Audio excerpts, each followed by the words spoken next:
The creepiest Valentine of my life. I'm going to tell you a true story about an event that happened to me when I was 12 years old. The story took place on February 14th at 10 p.m. It was the start of a new year, 2019. I lived in a safe place, an expensive area. We had a security guard that drove past the houses on the street every 2 hours and a security road barrier where the residents had to use a card to access the street. Like I said, it was a safe place, or so I thought.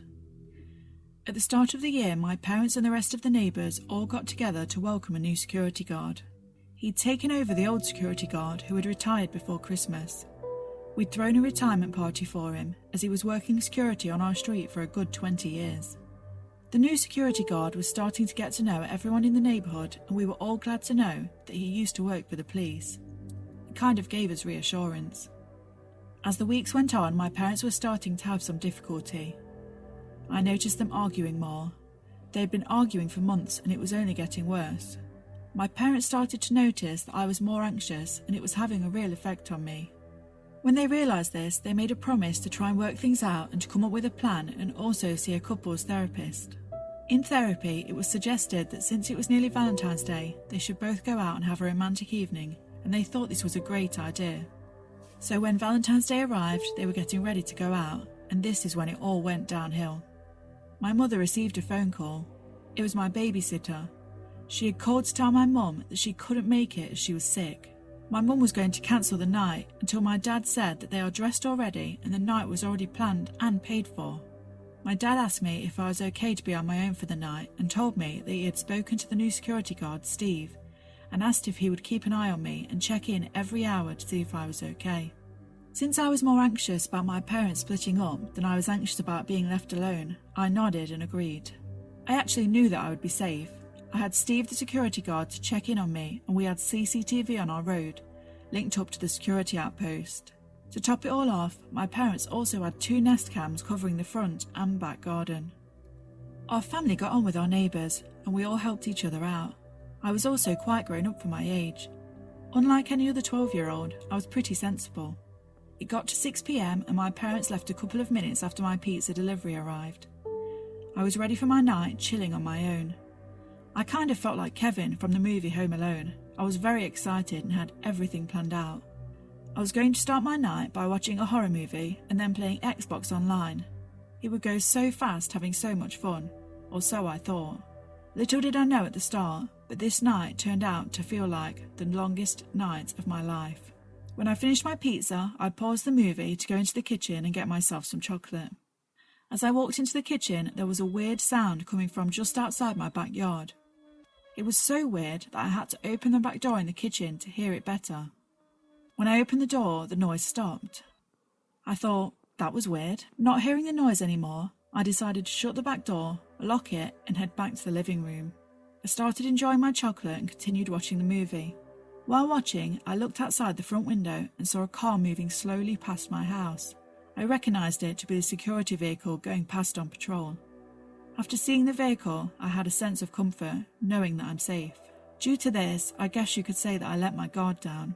After the movie ended, I kind of felt a bit disappointed. It wasn't scary at all, and I'd been looking forward to feeling scared and getting that rush. Feeling a bit annoyed, I went into the kitchen to get some more chocolate. I had 30 minutes to kill since my Xbox Live game wouldn't start until 9:30 p.m. When I was just about to go on my phone, I hear that weird sound again. I quickly ran to the back door to open it to try and hear the noise more clearly. I opened the door and realised it was a weird clown music box type sound. The best way I can describe it is like a jack-in-the-box and a snow globe combined. I got my boots on and went into the backyard to investigate. I had my phone light on and was looking around the garden for where it was coming from.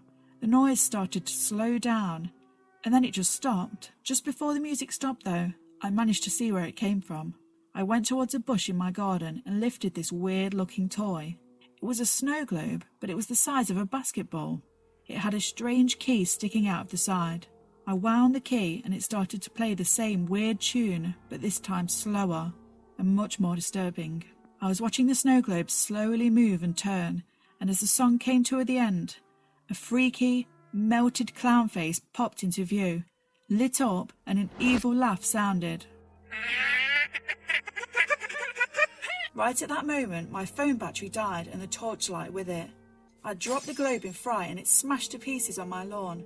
I legged it back to the house and quickly locked the door behind me.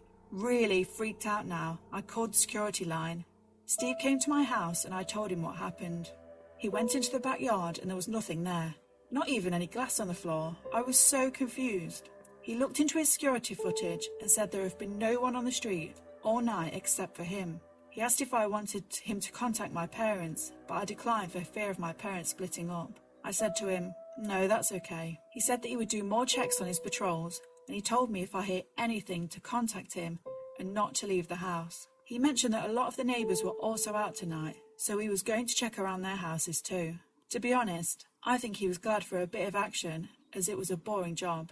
Later on, I thought to myself that when my parents get back, I'll tell my dad what happened, and he could look back on the Nest security footage. Steve stayed for 20 minutes to keep me company until my Xbox Live game started.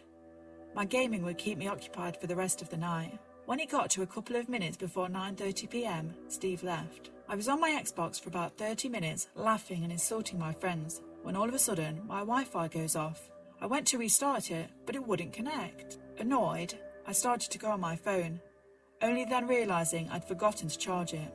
I threw my phone on the sofa, sulking as a 12-year-old would. As I was feeling sorry for myself, I heard a massive banging noise coming from my front door. I went to open it as I thought it would be Steve. No one was there. I shut the door. Then, another banging noise. But this time it didn't stop, and it was more of a hammering sound. I panicked and looked out of the upstairs window and shouted for the person to go away or I'd call security. The noise suddenly stopped, and the next minute I see a person walking backwards from my house, wearing a melted clown mask like the one from the snow globe. They also had a clown outfit with big clown shoes. In their hand was a massive hammer. They walked back and just looked at me, not moving a muscle. I rushed down the stairs to the emergency phone to call Steve, but there was no answer. I ran back upstairs to get the family's spare mobile phone to ring my parents, but there was no signal. I picked up a knife and walked towards the window to look back out, but no one was there. I couldn't see the clown anywhere. Panicking, I started to feel unwell and wasn't able to breathe. I started to pass out. Next thing I know, I woke up in the hospital. My parents were there. They hugged me and told me they came back, saw me and rushed me to the ER. I had a heart attack. I'm only 12 years old and I had a heart attack.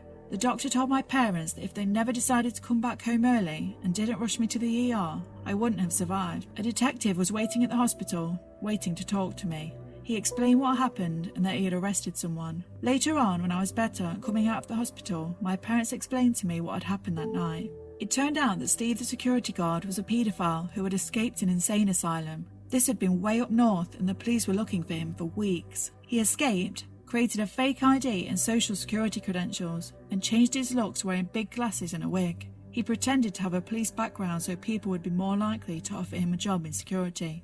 Steve, whose real name was John Burroughs, was a genius when it came to hacking. That Valentine's night he decided to target me because all the neighbours were going out, my babysitter had cancelled, and my parents trusted him. I guess he thought it was fate. He couldn't resist the temptation of his perfect night. The one thing he didn't expect was for my parents to come home early. They saw him with a hammer just banging on the door and then walking slowly into the house. My dad got out of his car, ran up to him and tasered him.